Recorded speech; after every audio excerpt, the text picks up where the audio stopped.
Vamos a empezar. Empezamos con ¿qué es la geometría? Todo el mundo diría, pues la geometría es una ciencia, sí y no.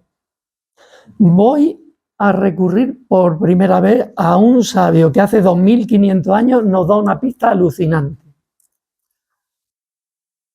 Y cuando el todo estuvo organizado, a través de las ideas y de los números, puso sus figuras en todas las cosas.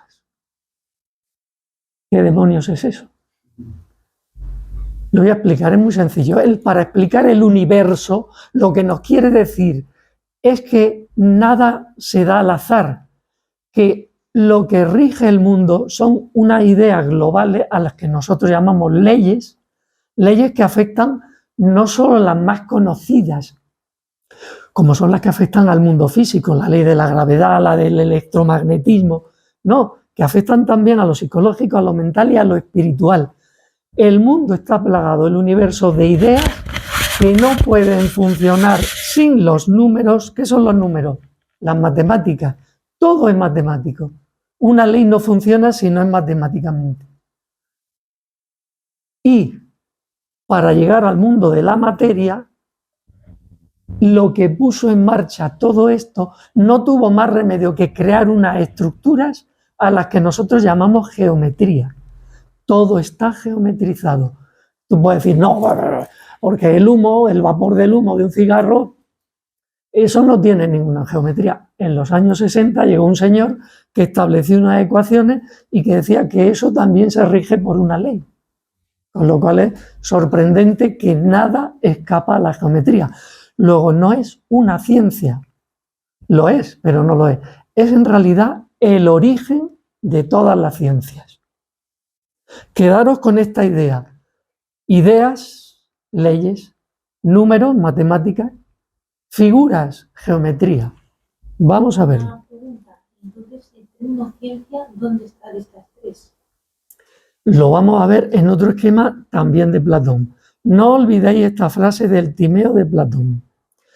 Te lo explico en 3 diapositivas. Podéis interrumpir si no es muy larga la cosa y si no, al final hacemos una especie de tertulia, turno de preguntas, en fin. Vamos a ver. La geometría es el método que tiene la naturaleza para convertir lo invisible en lo visible. Un ejemplo que luego veremos. Vosotros veis el agua y decís, no tiene forma, se adapta al recipiente donde la pongo. Ya, pero ¿y cuando bajamos de 0 grados, en qué se convierte el agua? En cristales hexagonales. Cuidado, no en cualquier tipo de cristal. Ahí está la matemática y la geometría marcando lo que tiene que ser. El cristal de hielo nunca puede ser pentagonal, solo puede ser hexagonal. Ya tenéis que la geometría hace lo invisible en visible, pero siguiendo una ley.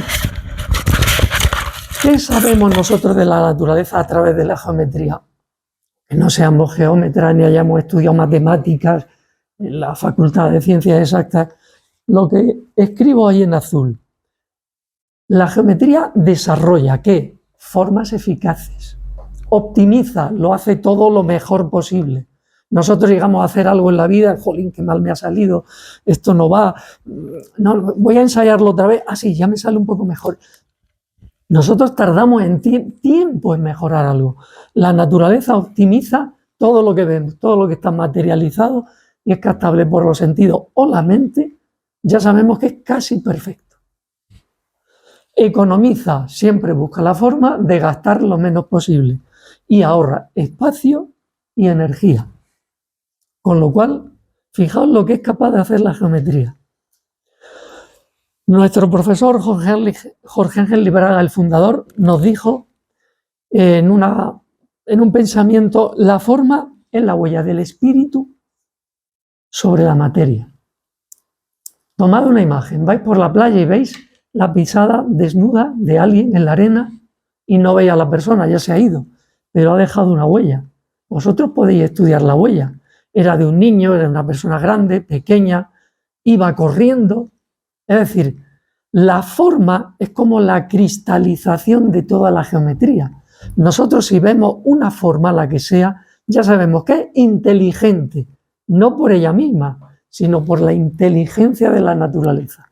Si yo os hablo de la suprainteligencia de la naturaleza, sabed que es lo que mueve todo y acaba haciendo todo eficaz, económico y, algo importantísimo, bello. Hombre, ¿también la belleza emana de la geometría? Pues sí.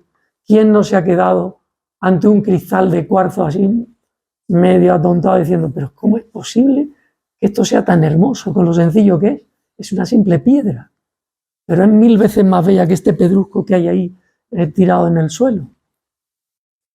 O sea, todas las cualidades que vemos en un hombre no han nacido exclusivamente en el hombre. El hombre participa de ellas porque está dentro de la naturaleza, pero en realidad emanan de la propia naturaleza, la justicia, el orden, etc. Aquí hay un pensamiento también de los antiguos que no se sabe de quién es, pero siempre viene de la antigüedad, que tendrían poca tecnología, no tendrían electricidad, pero fijaos qué pensamiento: conócete a ti mismo y conocerás el universo y a los dioses.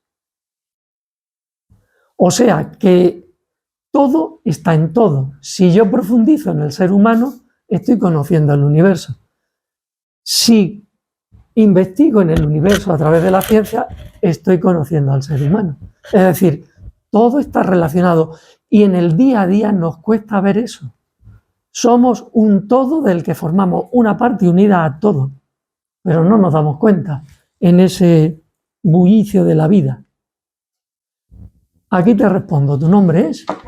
Carmen. Mira, Carmen, Platón, que era un genio, el mejor pedagogo para mí que ha habido, o uno de los mejores, porque para una mente como la nuestra, la occidental, que aunque no lo sepamos, no lo creamos, somos más matemáticos, entendemos mejor las cosas científicas matemáticamente que otras civilizaciones que han estudiado todo pues, mediante mitos, parábolas. Nosotros nos centramos más en lo científico y nos entra mejor en la mente lo científico. Recurre a una pirámide. ¿Veis la pirámide esa que hay ahí abajo? En el punto, en el tercer esquema. Platón dice, el mundo de las ideas tiene una conexión con nuestro mundo, el material, el de abajo. Y se expresa a través de esos arquetipos o ideas perfectas y nosotros participamos en la medida que podemos de ellas. Si eleváramos nuestra conciencia, ascenderíamos por la pirámide. ¿Cuáles son? ¿Por qué recurre a una pirámide de 4 caras y no de 20 o 15, 8? ¿Por qué de 4? Platón hace lo siguiente. Dice, en una cara voy a poner uno de los arquetipos, la belleza. La belleza es una cara por la que puede ascender el hombre y una actividad humana. El arte está relacionado con la belleza. La justicia está relacionada con la política. Nosotros nos gustaría fríamente ser justos para hacer las cosas mejor en el entorno y beneficiar a nuestros conciudadanos. Ya estaríamos en el momento que estemos con una actitud justa, con una ecuanimidad ante los demás para hacer algo, ya estamos en esa cara de la justicia ascendiendo un poco. Pero Platón nos habla de otras dos. La cara de lo verdadero la encarna la ciencia. El científico, fijaos en la época en la que vivimos, lo valiosísimo que es, lo que ha avanzado la ciencia, que si se compara, lo podemos imaginar con las otras 3 caras, que parecen estar un poco más flojas en el momento que estamos actualmente, en el momento de nuestra historia. ¿Cuál es la última cara? La religión y lo bueno. La bondad encarna en lo bueno. Y una persona buena está ascendiendo por la cara de la pirámide de el bien, lo bueno. Pero si os fijáis, las 4 son compatibles. Nosotros podemos ser los 4 a la vez. Entonces, ¿qué somos? Fijaos, el canalillo interior vertical que une con la cúspide de la pirámide, con lo uno, hacia donde va nuestra evolución. Pues precisamente con la filosofía. La filosofía es la suma de todo, es la armonización de todo. ¿Quedó claro? El conocimiento, pero el supremo, al que tendremos acceso en miles, no sé, millones de años, yo no lo sé, la evolución no sé a la velocidad que va, y lo que estamos dispuestos en acelerarla o retrasarla. Vosotros lo sabéis, hay una cuestión matemática que todos podemos manejar. En el esfuerzo sabemos que algo lo podemos acelerar y mejorar o no. Si estamos vagos, ¿qué pasa? El examen lo aprobamos a la cuarta. Si estamos tenaces, contundentes, con sobresaliente a la primera.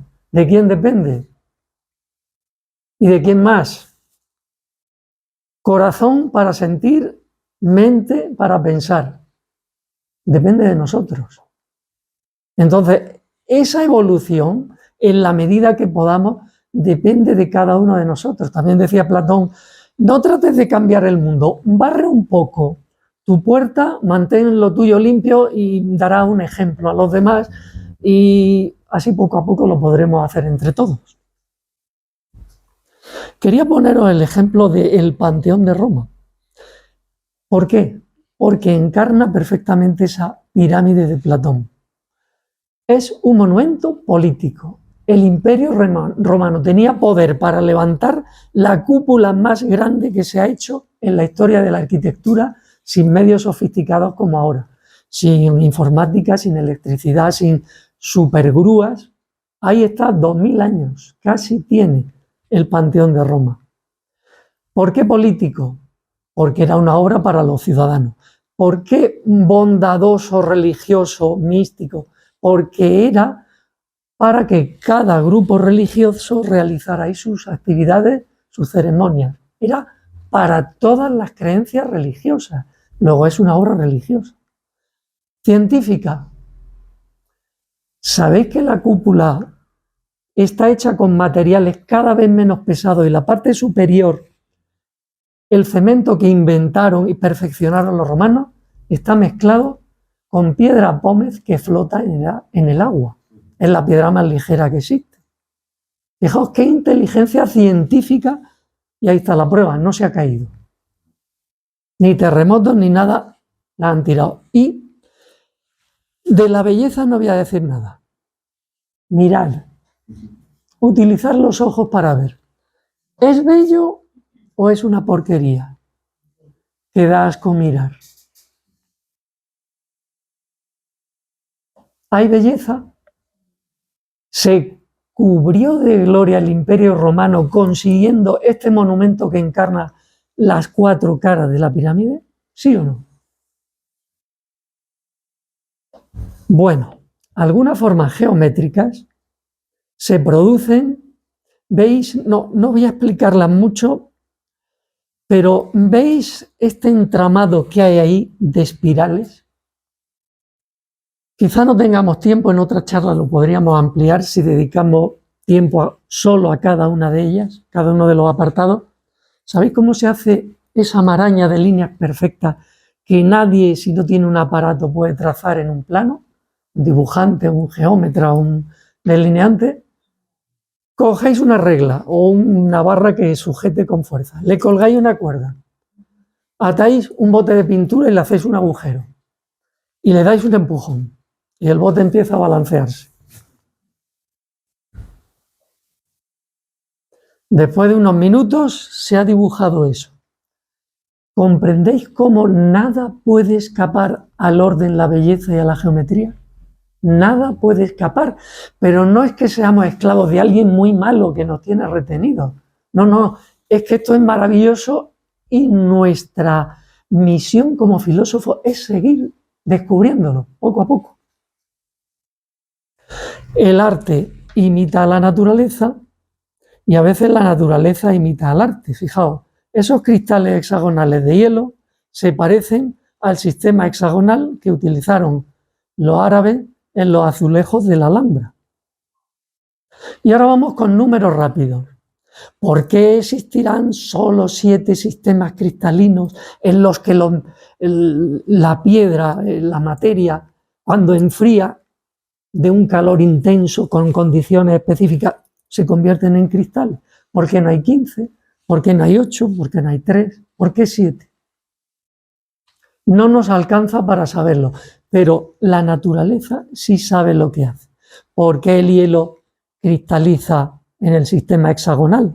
De los anteriores, fijaos, el hexagonal está por ahí, es uno de ellos. Pues bien, el hielo cristaliza en el sistema hexagonal. Todos esos cristales tienen algo en común, pero si os fijáis todos son diferentes. La naturaleza es tan sabia que permite múltiples diseños. Sin embargo, todos son hexagonales. El vuelo de los pájaros, cuando migran, es en V. ¿Qué pasa? Que son súper inteligentes y han hecho millones de horas de vuelo con simuladores y saben, son ingenieros aeronáuticos y saben que la fuerza del ala ha de... La naturaleza, con su suprainteligencia, los guía. Los planetas pequeños, a pesar de los gigantescos que son en comparación con un ser humano, son rocosos. Los planetas gigantes son huecos. ¿Qué necesidad tendrá la geometría de hacer las cosas muy grandes huecas? Júpiter es hueco. Aunque tenga una gravedad muchísimo más potente que la nuestra, es una pequeña estrella, pero son todo gases. Ahí tenemos estructuras huecas. Arriba a la izquierda, al microscopio, un hueso humano con todos los poros que hay entre el calcio del hueso. A la derecha arriba tenemos la garra de un cóndor que tiene ya unas patas tan grandes que necesita un sistema hueco para amortiguar la caída, el golpe, el impacto, etc. Los de abajo son obras humanas donde se tantea cómo conseguir algo hueco que pese menos. Lo hueco pesa menos. Bueno, ya hemos visto el panteón y que la parte superior cada vez va teniendo menos peso. Los casetones que forman la cúpula, si os fijáis, en realidad son huecos. Es dejar con menos materia algo requete hiper super pesado, porque habría que ver los miles de toneladas que pesa esa cúpula. Este es el esquema geométrico. Estos señores no eran tontos. Fijaos, esa esfera, si fuera completa, tocaría el suelo. Y la relación cubo-cilindro-esfera es perfecta. Ahí lo tenemos de nuevo. Arriba a la derecha, las pompas que forma el jabón, que por una ley geométrica se van encajando como pueden y forman el aprovechamiento mejor posible del espacio. A la derecha, un polideportivo donde se celebran unos Juegos Olímpicos y el techo es hueco. Abajo a la izquierda tenemos, creo que es en Wisconsin, ejecutado en los años 30, unas oficinas que el famoso arquitecto Frank Lloyd Wright, no sé si habéis oído hablar de él, diseñó esa especie de setas que dejaban huecos para que la luz entrara, o sea, crear el espacio mayor posible hueco, con el menor peso posible, con la mayor iluminación. Y a la derecha, uno de los elementos geométricos más conocidos en la actualidad. ¿Quién me dice qué elemento es ese que rueda por los campos? ¿Sigo diciendo? Ya. Es un icosaedro truncado, al que se le ha cortado las 20 puntas por las que aparecen hexágonos. ¿Y eso qué es en la actualidad? ¿Dónde lo vemos rodando por los campos de fútbol? Un balón de fútbol. Si en vez de ser como el que hizo ahí Leonardo da Vinci, con un material teóricamente rígido, fuera de cuero y con un plástico dentro inflado, sería un balón de fútbol.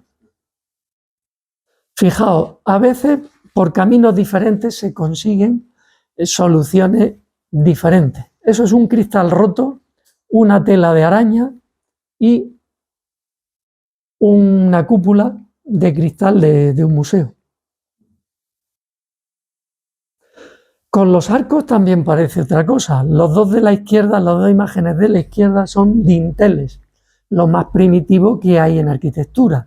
Pero cuando se inventó el arco, apareció un problema que en sí lleva la geometría del arco. La fuerza lateral que ejerce el arco, que en un movimiento románico, como el que vemos ahí arriba, necesita un muro gordísimo para que no se caigan, pueda soportar el peso del arco más lo que hay encima. En el arco gótico, ¿veis cómo el muro es más estrecho? Y en un gótico mucho más apuntado, el muro es mucho más estrecho.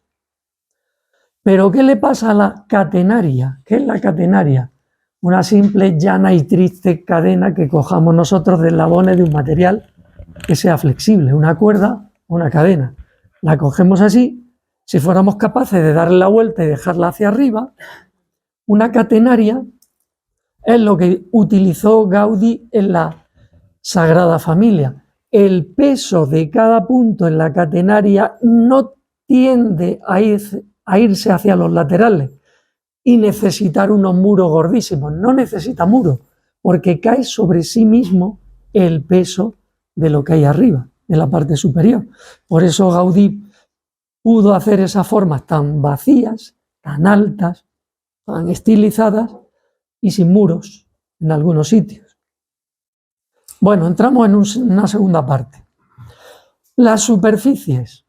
Una superficie, la mejor manera de embellecerla, decorarla, es llenarla de trozos. Pero hay muchas formas de hacerlo. Vamos a ver la clasificación de los dos tipos de teselas, que es como se le llama al trocito de una superficie, como los mosaicos, como los azulejos, etc. Las periódicas son las que se pueden conseguir por desplazamientos o giros de forma muy rápida y sencilla. Y las aperiódicas son las muy difíciles de conseguir, donde necesitamos muchos movimientos para obtener de la primera otras mediante una copia. Las periódicas, las primeras pueden ser regulares, solo hay 3, triángulo, hexágono, fijaos cómo la naturaleza se esconde. Un hexágono en realidad son 6 triángulos equiláteros. En realidad solo habría triángulo y cuadrado, como las losetas del pavimento del ayuntamiento. Son todo cuadrados. La más fácil, cómoda, barata, etc. Semirregulares son 8 y los demirregulares, que son parecidos, los semi y los demi utilizan 2 o 3 polígonos regulares que encajan y no se pueden conseguir más porque también la geometría tiene sus limitaciones. Las irregulares, sin embargo, son infinitas. Y luego explicaré un poco de la periódica y la relación que tienen con el número 5, con la materia viva y con algunas cuestiones más que ahora veremos. Estas son las regulares y diréis, oh, qué listas son las abejas, saben hacer hexágonos y yo no. ¿Cómo es posible? No es que sean tan listas, es un efecto de la gravedad. Cuando ellas generan con la cera la cavidad donde se van a meter, donde van a estar, donde van a poner los huevos, donde van a poner el alimento, por el peso desaparecen las pequeñas oquedades que quedarían entre los círculos. Los círculos dejan huecos, serían teselas irregulares. Los hexágonos no. Luego es la naturaleza la que acaba combinando las cosas. El pentágono. Este es nuestro amigo que nos va a acompañar durante mucho tiempo. Habrá que meditar sobre el pentágono. No vale ni para formar cristales en la naturaleza, volúmenes de cristales, minerales cristalizados, ni para cerrar el plano, pero vale para otras cosas. El sistema del mundo floral vegetal está lleno de pentágonos. Ahí tenéis la deformación de un pentágono en uno irregular que le llaman la tesela del Cairo. Con esa deformación sí cerramos el espacio completamente, no dejamos huecos, pero es con uno irregular. El pentágono resuelve muchas cosas y lo encontramos en muchos sitios en la naturaleza. Hay en el centro una simple, llana y alegre manzana cortada por la mitad.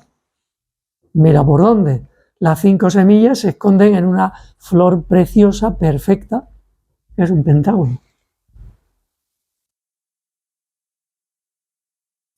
Las semirregulares son 8, son combinaciones de cuadrados, triángulos, hexágonos, octógonos y polígonos de 16 lados. ¿Veis? Teselas en la naturaleza, las hay muchas, como las de la araña, las de la libélula. Y aquí vamos a entrar en un terreno muy interesante. Os quería empezar por hablar que en el arte musulmán, en el arte islámico, llegaron a dibujar teselas aperiódicas que hasta en el año 1970 y tantos, un mago de la geometría y las matemáticas, haciendo muchos estudios, consiguió aportar a la geometría. Bueno, y esta gente, como veis, la sabiduría antigua no es tan tonta ni tan simple como creemos desde nuestro mundo occidental, que lo sabe todo y que lo ha conseguido todo.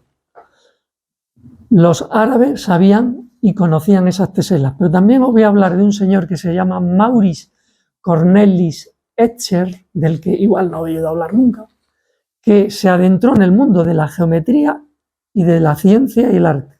Las dos caras de esa pirámide que hemos hablado las trabajó intensamente y ahora lo veréis.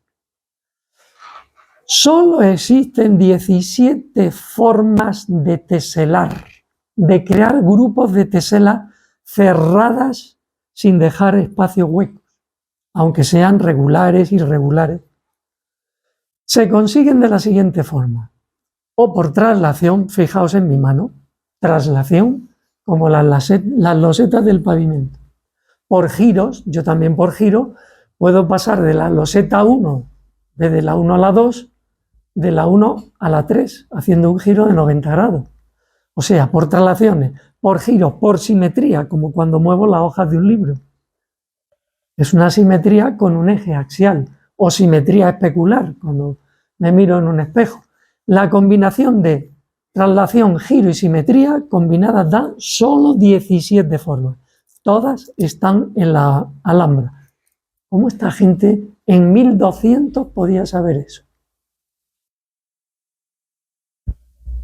Ejemplo maravilloso de los resultados geométricos de un pueblo que, al no representar la figura humana, se centró en la geometría.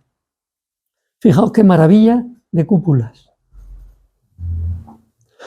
Nuestros artesonados en España, pocos sitios hay artesonados de esa calidad, porque solo en España convivió el mundo hispano-musulmán, cristiano-musulmán, donde los grandes geómetras árabes acabaron trabajando en tierras cristianas, muy bien pagados, muy bien atendidos, porque eran unos verdaderos magos de la geometría y haciendo unos trabajos impresionantes, creando arquitecturas, ingenierías muy complicadas que había que mantener sin que se cayeran y con una preciosidad, como os podéis imaginar.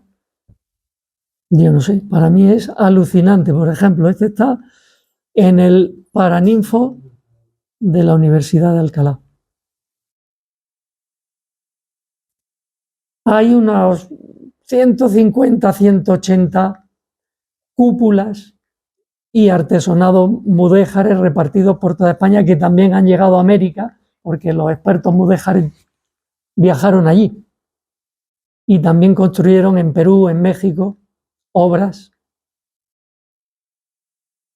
Bueno, un detalle, una primera entrada en el número 5, vale para la materia orgánica.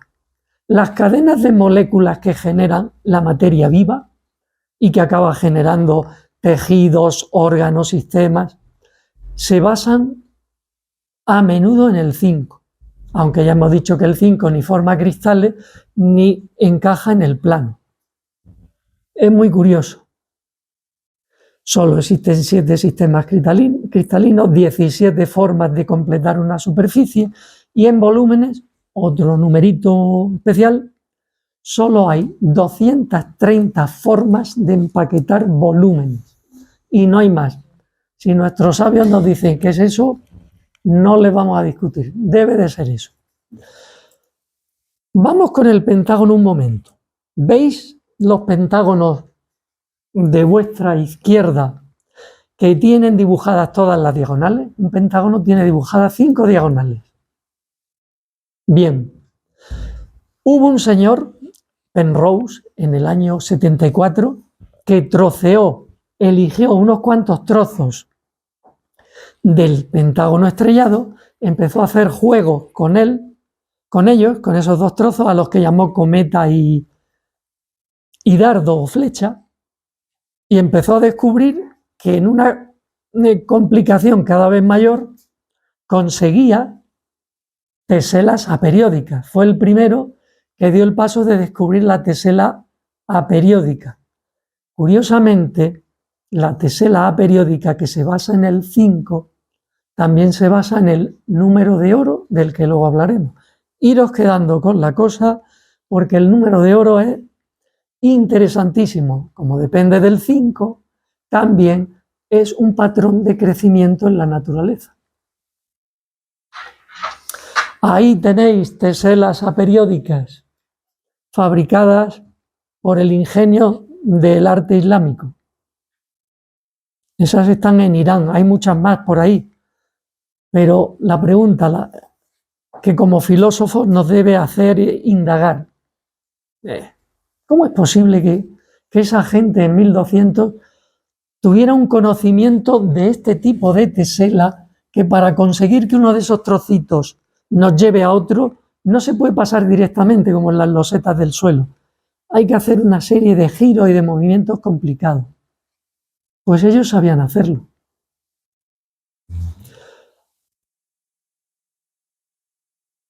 Aquí hay otra cosa curiosa que os quería comentar. Bueno, en la anterior hubo un señor, Dan Shechtman, que dijo que eso no era cierto del todo, que igual sí existían cristales que se basaran en el pentágono, en el 5. Lo tomaron por loco y en el 2011 le dieron el premio Nobel de Química.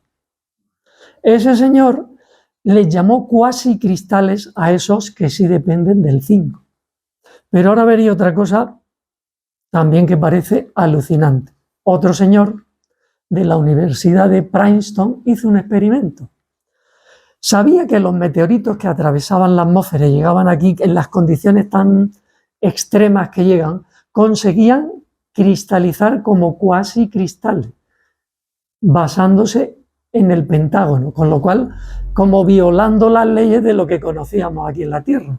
Ese señor hizo un experimento, cogió un material en una bala, lo disparó contra un meteorito y provocó una explosión microscópica instantánea, eso sí, duran unas milésimas de segundo, y veis esos esquemas de ahí arriba se basan en el número 5 y son cristalizaciones del meteorito reventado con el disparo de la bala.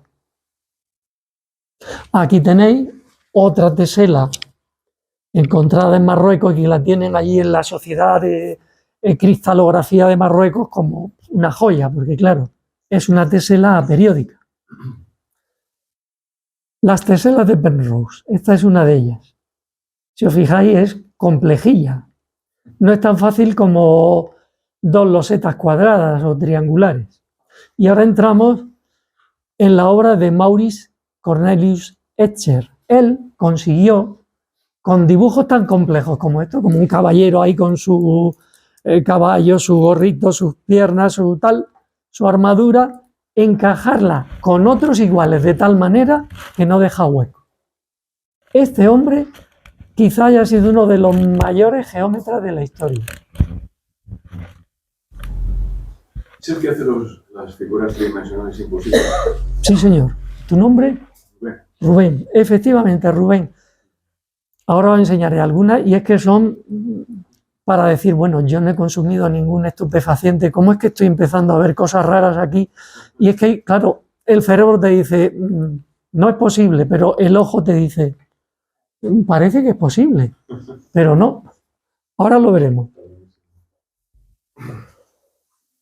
Aquí una metamorfosis que crea Escher, la pena es que no la puedo hacer más grande, pero va pasando de figuras geométricas a orgánicas. Bueno, entramos en el cuarto apartado, los fractales. Otro sabio de la antigüedad nos da unas pistas, como alguien sobre este tema que es descubierto en 1960, nos puede dar una pista a un señor que es el segundo más antiguo de los filósofos presocráticos, Pitágoras. Después de Tales, el del teorema de Tales, que ha aportado a la geometría la mitad de los problemas de dibujo geométrico, se resuelven con el teorema de Tales. Pues bien, llega Pitágoras y dice, la naturaleza es semejante siempre a sí misma desde todos los puntos de vista. Alucinante. ¿Qué quiere decir con eso? Que igual algo que investigamos en un sitio, por muy particular y concreto que nos parezca, es exactamente igual a otra cosa que hay en otra parte del universo. Así es como se descubrieron los fractales. Llegó un señor y se dio cuenta de que había formas que se pueden encontrar en una escala gigantesca o en una escala microscópica. Y al compararlas, nos damos cuenta que son exactamente iguales. Es decir, que montañas, costas, nubes, las arterias, el sistema nervioso, tienen una cosa en común, que son los fractales. El fractal nos deja pensando en lo siguiente, y es que hasta cierto punto el espacio existe y no existe. Para nosotros decir yo voy a viajar a una galaxia, no puedo.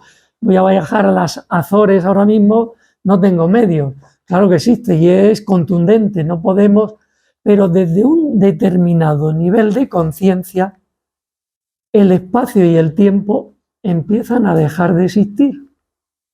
Por ejemplo, nosotros si nos desplazamos con la mente y con la memoria al pasado, por un momento, el tiempo no existe porque somos capaces de recuperar algo, una imagen, una experiencia agradable, desagradable, que nos puede valer para hoy.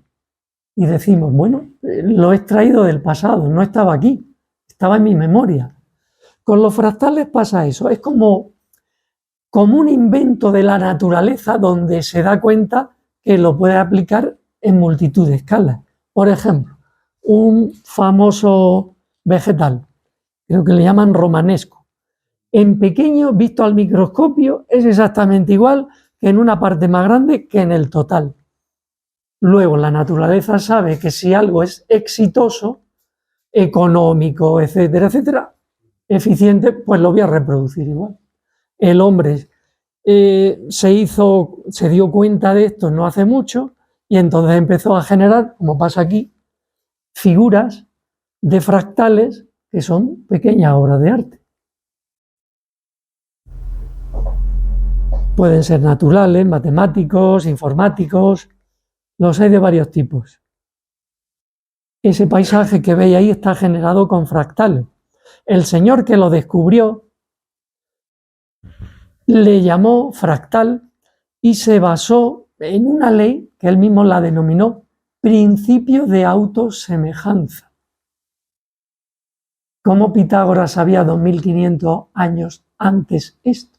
La naturaleza es una desde todos los puntos de vista posibles. Principio de autosemejanza. Eso es posible a cualquier escala. Por ejemplo, el tentáculo de un pulpo. Las ventosas son exactamente iguales y las proporciones con las que varían son iguales. Este señor, Benoit de Mandelbrot, cogió los ordenadores de IBM, trabajaba para IBM en los años 60 y empezó a diseñar los primeros paisajes artificiales con fractales. La gente del cine empezó a frotarse las manos porque dijeron, uy, ya no necesitamos ir a rodar a no sé dónde, buscarnos unos decorados increíbles, carísimos, alucinantes, y por ordenador empezaron a fabricar, a diseñar los primeros paisajes, los primeros escenarios, interiores, exteriores, con lo cual fue un adelanto increíble. Principio de autosimilitud o autosemejanza.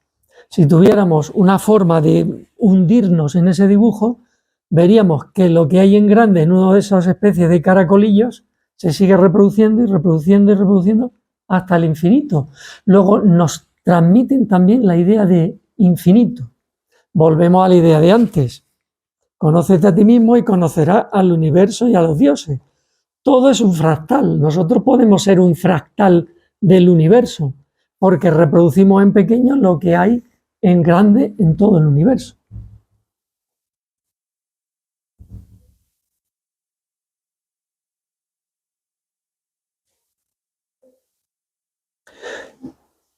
Escher empezó a manejar la idea de fractal sin conocerla, para que veáis lo que es la intuición y la capacidad de inspirarse y subir a otro nivel de conciencia.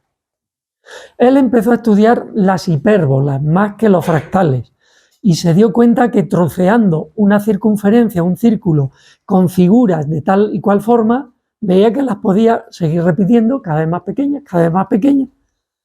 Estaba en contacto con los fractales sin saberlo y creo adelantándose al descubrimiento de Mandelbrot sobre el principio de autosemejanza.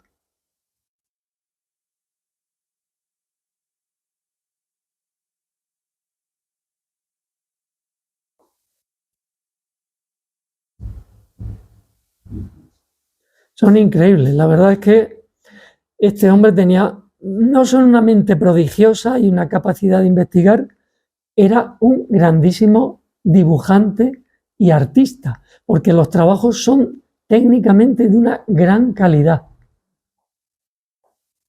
Algunos de este tipo planos no lo parecen tanto, pero los que ejecuta en volumen, con luces, sombras, en litografías, silografías, son técnicamente inmejorables.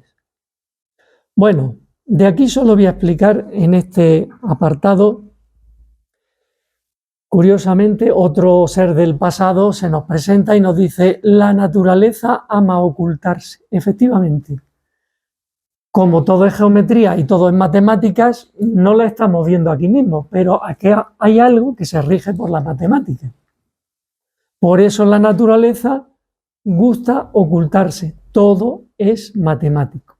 Voy a hablar solo de dos números. El que genera la serie Fibonacci y el número de oro o número phi de Fidias. Los dos están relacionados y acaban siendo lo mismo. Volvemos a la unidad otra vez, a la punta de la pirámide. Fijaos bien, hay una serie de números que este tal Leonardo de Pisa nos aportó por su contacto con matemáticos de Oriente, quién sabe si de la India, como era comerciante, que fue y vino multitud de veces y aprendió mucho de esos geómetras y de esos matemáticos. Y estudió una serie que aportó, aparte de los números arábigos que no conocíamos. Os propongo un problema, pequeño inciso, para que veáis el asunto del adelanto de los números arábigos. Acordaros de mí esta tarde, esta noche, y hacerlo en un momento. Escribir en números árabes 13, por ejemplo, multiplicado por 23. Ojo, en números romanos. Hacerlo en números romanos. A ver qué sois capaces de hacer. Y por V da VI, pero X por X son 10 por 10 son 100, pero si tengo que poner 100, ¿cómo se pone 100? Es una C. Tardéis media hora en hacer esa multiplicación. Lo ponéis en número arábigo y lo hacéis en 1 minuto, 2 minutos, si no sois muy buenos en matemáticas. ¿Qué aportó este hombre? Pues algo alucinante. Que los romanos, para hacer el Panteón de Agripa, no sabían multiplicar. No podían multiplicar con los grafismos romanos. Tenían que sumar y sumar y sumar. Fijaos lo que aportó este hombre. Pues este hombre dijo: vamos a ver, si yo parto del 0, el 1, voy sumando el número anterior. 1 y 1, 2. Sumo el anterior al resultado. 2 y 1, 3. 2 y 3, 5. Si sigo, entro en una escala de números natural, donde hay montones de formas de reproducción en la naturaleza, como la de los conejos, que se basa en esta progresión numérica.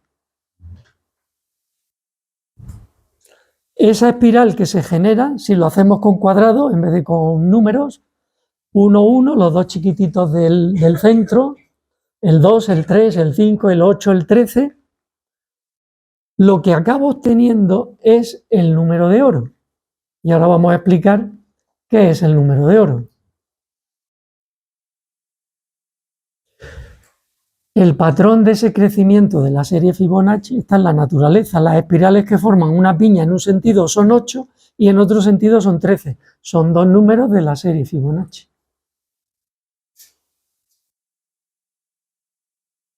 El crecimiento del Nautilus y otras conchas de moluscos marinos, cada paso que da en el crecimiento es 1/618. Y diréis, bueno, ¿y eso qué tiene que ver con la serie Fibonacci?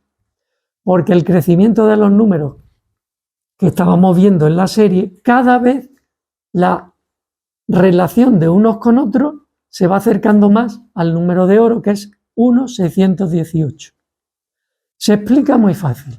Si yo tengo una medida, una longitud, y busco una partición de tal forma que el pequeño sea el grande como el grande al total, estoy generando el número de oro. Es decir, el grande es 1/618 con arreglo a 1. Y 1 es 1/618 con arreglo al pequeño. Es decir, todos quedan encadenados. Esa medida está en el crecimiento, está en el arte, en la matemática y en la naturaleza. Y está en el crecimiento de muchos elementos, como las ramas de los árboles. Las hojas van girando con un ángulo que es el ángulo áurico o el ángulo de oro. 137,5 es. ¿A que no sabéis para qué? Para que la luz que llega del sol lo más vertical posible no tape a ninguna hoja. Ese número es tan infinito que por más vueltas que diera la planta creciendo, nunca jamás la hoja de arriba iba a tapar a una de las de abajo. ¿Qué os parece? La mano se acerca a las medidas áuricas. La falange, metacarpo, primera, segunda y tercera, como veis ahí, están muy cerca de las medidas áuricas. No todos podemos ser diseños exactamente iguales, pero se acercan. Las espirales que forman un girasol también están en medida áurica y dejan el menor espacio posible entre las pepitas o entre las semillas, que ya sabemos son las pipas.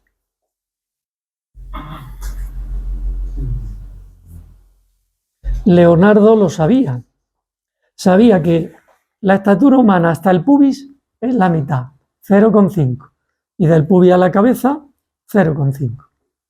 O sea, en el pubis más o menos está nuestra mitad, nuestro centro de gravedad. Pero sabía que en el ombligo está el 0,618 del total. O, si llamamos 1,618 hasta el ombligo, del ombligo a la cabeza es 1. Entonces dijo, pues haciendo centro en el ombligo, dibujo la circunferencia que pone en relación las dos medidas. Este hombre sí que era inteligente.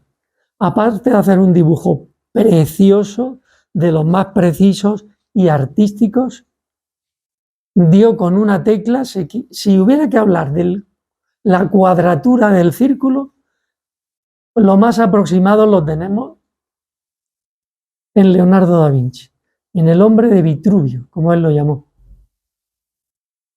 En fin, hay otras muchas medidas en la naturaleza en las que no vamos a entrar, que se generan por diagonales, que luego los artistas utilizan en la geometría. Por ejemplo, esta última diagonal, la más larga, si la dejamos caer, nos genera la raíz cuadrada de 5. Pues bien, muchas arquitecturas griegas de los templos antiguos, los más arcaicos, están basadas en la raíz de 5. En fin, la pirámide de Keops tiene números áuricos. Todo es áurico. Notre Dame, cada uno de los rectángulos que establezcamos tiene una medida áurica. El rostro también hay inventado modernamente una máscara áurica que se supone ante ella, si nos ajustamos más, nuestras medidas son más armónicas y más proporcionales. Por eso Nefertiti las cumple a la perfección y estas señoras, aunque sean bellas, igual no tanto. Fijaos lo que da de sí el número de oro. Pero ahora veremos que lo tenemos más cerca de lo que nos creemos en nuestra vida cotidiana. En la fotografía se utiliza continuamente, da mejores resultados colocar partes importantes según una medida áurica. Se utiliza también en la prensa, las revistas, la distribución fotos y textos a veces se basa en medidas áuricas y nuestra vida cotidiana, como nuestra queridísima tarjeta Visa, cuanto más llena esté mejor, y el DNI, un paquete de tabaco, etcétera, está hecho con medidas áuricas porque han comprendido que es más armónica esa medida. El 1 por 1,618. Curiosamente, si esa medida la cortamos con un cuadrado, decimos 1 por 1, corto aquí o trazo una línea. Lo que me queda es otro rectángulo áurico, autosemejanza. Se basa en los fractales también. Si en este más pequeño dibujo otro cuadrado, el trocito que me queda es otro rectángulo áurico y así hasta el infinito. No pararía nunca. Bueno, aquí voy a ser un poco más rápido. Lenguaje de los símbolos. Había un sabio por ahí de principio del siglo pasado que decía: el símbolo es un todo sintético que todo dice al sabio y nada al ignorante. ¿Qué significa esto? Que el lenguaje de los símbolos encierran conocimientos muy profundos que conocían los antiguos, que se conocieron en todas las civilizaciones y culturas, pero que ante ellos, si no tenemos una instrucción determinada, nos quedamos completamente en blanco, no nos dicen nada. El famoso símbolo del yin y el yang, que nos habla de los fractales, que nos habla del todo en todo, hasta en el, dice un dicho de los sabios chinos orientales, hasta en el momento más oscuro de la noche ya hay un punto del amanecer. Y hasta en el momento más luminoso del día hay un punto de oscuridad. Eso lo podemos ver en nuestra psiquis. Hasta en lo más luminoso de nosotros no hay una sombra de algo que hemos hecho mal, de algo que nos reconcome porque metimos la pata, porque hicimos daño a alguien. Estamos en el yin y el yang, que además representan el día, la noche, la dualidad. Fijaos, si estudiáramos la dualidad, la veríamos en 1.000.000 de cosas. Otra ley geométrica, todo se parte en dos. Nuestro momento evolutivo, en nuestro ser, el ser humano está partido en dos. Hombre, mujer, masculino, femenino. Por lo tanto, estamos incompletos. Algo que apunta en nuestra conciencia a esa punta de la pirámide es armonizarnos, el hombre con la mujer, en vez de pelearnos, armonizarnos para conseguir, en el mejor sentido de la expresión, del otro lo que nosotros no tenemos, porque somos incompletos. El yin y el yang lo explica muy bien. El símbolo del laberinto. Nuestra vida no es un laberinto y cuando entramos en el laberinto, como el famoso Minotauro y Teseo que mató al Minotauro en el centro del laberinto y cuando salió había vencido una prueba, efectivamente. Nosotros vencemos una prueba cuando salimos de nuestro laberinto, cuando meditamos en algo. ¿No habéis meditado profundamente qué hago? ¿Tiro por aquí o tiro por allá? Ante este dilema no sé qué hacer. Y es como si fuerais al fondo de un laberinto donde, guiados por el corazón y la razón, obtenéis una solución. Pero fijaos, los más primitivos de la historia dibujaban laberintos. ¿Por qué dibujaban laberintos? Porque es un símbolo universal. Bueno, estamos acabando. Una muy rápida vista a lo que es el ojo, el espacio, la perspectiva. Solo voy a decir 2 frases de esto y ya cerramos. Yo tenía un profesor que me dijo, la perspectiva es el arte de ver las cosas como no son para que parezca que lo son. Es decir, es engañar al ojo humano. Y también me dijo, el ojo es muy agudo, vigilante y mensajero, pero muy atolondrado. Y el cerebro es un gran gobernante. ¿Qué quiere decir eso? Os voy a poner un ejemplo. Paso por un sitio, una placeta donde están jugando los chicos y están ahí dando balonazos y de repente dan un pelotazo que viene hacia nosotros. Si de reojo más o menos estamos viendo lo que pasa, por si estamos de espaldas no lo vemos, y de repente hacemos el siguiente gesto, hablando con alguien, sí, porque no sé qué, porque... ¿Por qué hemos hecho esto? Porque el cerebro en milésimas de segundo ha determinado que algo que está creciendo de tamaño no es que están inflando un globo, sino que lo que crece de tamaño es algo que no crece de tamaño, que se acerca a nosotros y nos va a pegar y nos puede dar en un ojo. El ojo solo decía, oye, hay algo que está creciendo de tamaño. El ojo no tiene inteligencia. Él daba el mensaje. Luego está el cerebro. Luego está la mente. Y luego está la conciencia, que si la elevamos nos conectamos con cuestiones universales. Fijaos qué escala en la que meditar para acceder a ella. Fijaos otro dibujo de Escher. No me digáis que no es alucinante. No sabemos ni dónde estamos. Lo que es arriba, lo que es abajo. Aquí, ¿de dónde estoy mirando? Desde arriba, desde abajo. Ha conseguido en un plano hacernos ver por una torsión de la geometría normal la misma visión desde arriba y desde abajo. Nos da una lección. Las cosas se pueden ver desde arriba y desde abajo. El cerebro que ve, que la señora gira a la izquierda o a la derecha, a ver qué hemisferio os funciona. Yo unas veces la veo hacia la derecha, otras veces hacia la izquierda. Se dice que si somos capaces de cambiar es que la vemos en los 2 sentidos y nos funcionan los 2 hemisferios. Al final acabaremos mareados, ya veréis. Bueno, todos los elementos que inciden en la profundidad, lo vemos rápidamente. Tamaño, ese chico nos está engañando, no está sujetando la torre inclinada de Pisa. ¿Por qué?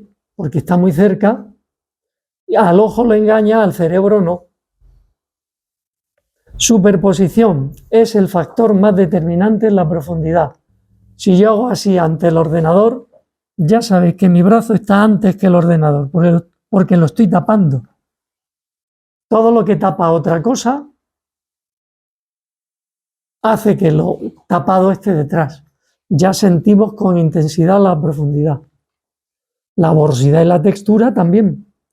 Las sombras nos aumentan y el relieve la profundidad. Lo lleno y vacío, ¿veis? Es ambiguo. ¿Eso qué es? ¿Una copa o 2 personas iguales que se miran? En las 2 cosas. ¿Veis la dualidad como está en todos sitios? Grande, pequeño.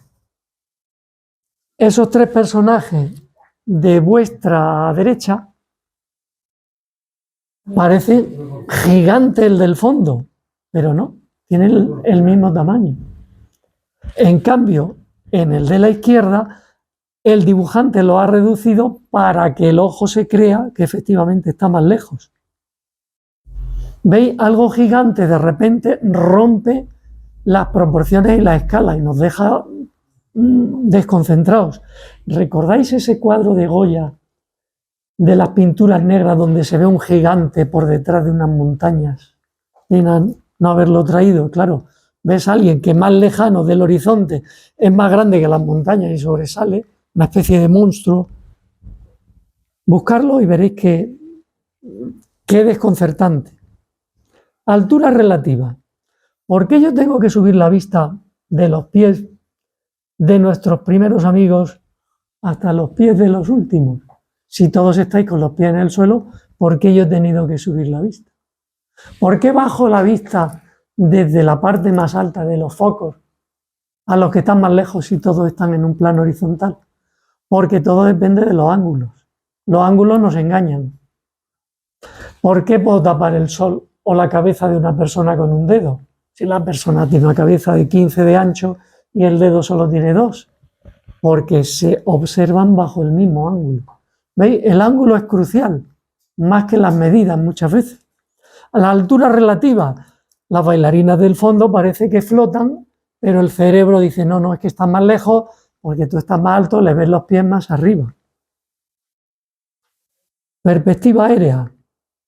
La atmósfera crea sensación de profundidad. La deformación de un cuerpo crea sensación de profundidad. El gradiente o disminución progresiva de algo, como esas escaleras que se alejan, crean sensación de profundidad. La convergencia de las perspectivas, que empezaron a usar en el Renacimiento los pintores, crean sensación de profundidad. Y ya empezamos con lo imposible. El cerebro sabe que esas dos cosas son imposibles. Una, no se puede construir en la realidad. Dos, el barrote del fondo no puede pasar por delante del barrote de delante. Pero el dibujante lo puede hacer. Aquí Escher nos marea convirtiendo paredes en suelos y suelos en paredes. Ya no sabes ni dónde estás. Porque ves un muñequito que sube por lo que es una pared para el otro muñequito que hay al lado. Por ejemplo, este que está sentado aquí tranquilamente, ¿cómo el otro puede subir por la pared? O es una araña, o se han vuelto locos, o aquí pasa algo raro. Claro, en el mundo de la geometría representada en un plano, se puede engañar al ojo del espectador. Yo no puedo subir por la pared, salvo que fuera una araña, pero puedo dibujar. Si no hubiera gravedad, sí señor, esa sería la solución. Pero sí que puedo dibujar una pared convertida en un suelo. Si aquí yo dibujo una escalera y alguien saliendo de ella bien representado, engaño al ojo del espectador. Ahí tenemos más laberintos de los de Escher que nos vuelven locos. Una forma imposible. Aquí Escher, hay alguien que lo explica por ahí que está muy bien explicado. Vosotros veis que esa escalera es imposible, no puede estar subiendo eternamente y llegar siempre al mismo sitio. No estaríamos subiendo. Esto es un laberinto para la mente. Si me equivoco 1.000.000 de veces, es que estoy haciendo algo mal. He de pasar a otro nivel. ¿Sabéis lo que hace Escher geométricamente aquí? Aparte de dibujar más peldaños en un sitio que en otro y deformar el patio ese que hay ahí en esa casa, lo que hace es lo siguiente. Si estos tramos fueran de escaleras, ¿veis? Antebrazo, brazo, pecho, brazo, antebrazo. Pues yo, si subiera por aquí como una hormiga, llegaría al segundo. Escher hace esto. Y el bajo lo dibuja al lado del primer piso. Y entonces vemos que parece continuo. Claro, él, como un buen asesino, borra la huella, no deja pistas detectives, ha borrado lo que ha utilizado para ese engaño y decimos, oh, está perfecto, ¿cómo si estando perfecto? Y eso no es posible. La magia de Escher. Los trampantojos les pasa lo mismo. Un trampantojo es en una pared pintar algo que parezca que tenga hueco, un mural. Ahí con buen sentido del humor, fijaos, esos dos muchachos, si fuera realidad, estarían a punto de ser enterrados, con el cura dando ahí el último ritual para el enterramiento. Y fueron los renacentistas los primeros que se pusieron a hacer trazados geométricos. Leonardo los estudió. Ahí tenemos dos perspectivas muy diferentes. La medieval, jerárquica, donde un personaje nos lo representa muy grande. Cristo gigantesco, no en este, pero en algunos. Cristo es gigantesco al lado de un discípulo o al lado de otra persona. En cambio, los renacentistas empezaron a utilizar precisamente la profundidad en la perspectiva. Incluso una perspectiva esférica Este cuadro es de 1400. Ese señor ya manejó la perspectiva esférica. Fue precisamente Jan van Eyck, un mago de la representación del espacio. Poca gente ha manejado el color, el dominio técnico del color como este. Si estuviéramos delante de ese cuadro y viéramos el manto de la Virgen, diríamos, no es posible que alguien haya pintado eso. Tiene una transparencia que es como si fuera una vidriera en vez de una pintura opaca. Bueno, ya voy a pasarlas todas rápido, sin más explicaciones, porque creo que me he pasado un poco en el tiempo. Y la perspectiva cónica dispone de muchas maneras de representar con un punto de fuga. Este cuadro, esta obra existe en la actualidad fotografiada y en 1500 Brunelleschi la dibujó, ahí la tenéis, igual.